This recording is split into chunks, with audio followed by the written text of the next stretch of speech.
நான் உங்களுக்கு ஒரு ரகசியம் சொல்கிறேன் கேளுங்க.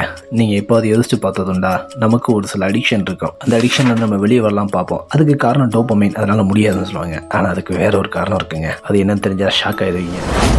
இது நம்ம உளவியல் உண்மைகள் பார்ட் 4. இதை ஒரு கதை வழியில் பார்ப்போமா. ஒருத்தன் காலையில் கடுமையாக உழைக்கிறாங்க. தன்னோட ஃபேமிலிக்காகவே தன்னோட வாழ்க்கையை அர்ப்பணிக்கிறான்னு பண்ணிக்கிறான்னு வச்சுக்கோ. அன்னைக்கு ஒரு நாள் தூங்க போகிறதுக்கு முன்னாடி கண்ணாடியை பார்க்குறான். அப்போ அந்த கண்ணாடியை சொல்லுது, இவ்வளோ உழைச்சி நீ என்ன பண்ண போகிற?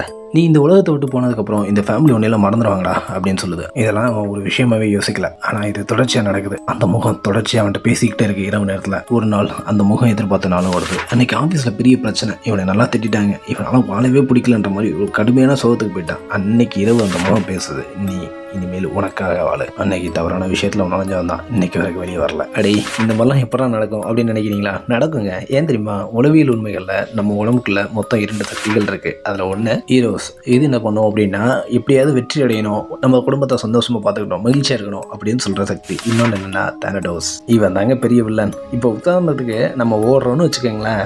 இப்போ ஓடி நீ என்ன கிளிக்க போற, செவனின்னு படுத்து உறங்கடா அப்படின்ற மாதிரி சொல்லுதில்ல, அந்த மாதிரி இது அழிவிற்கான வழிங்க. இவனை மட்டும் ஜெயிச்சிட்டிங்கன்னு வச்சுக்கோங்களேன், உங்களோட வெற்றி இரட்டிப்பாயிடும். சரி, எப்படியோ இந்த வீடியோ உங்களுக்கு பிடிச்சிருக்குன்னு நினைக்கிறேன். பிடிச்சதுன்னா அட்லீஸ்ட் ஒரு சப்ஸ்கிரைப் பண்ண தட்டி விட்டு போங்க. பாய்.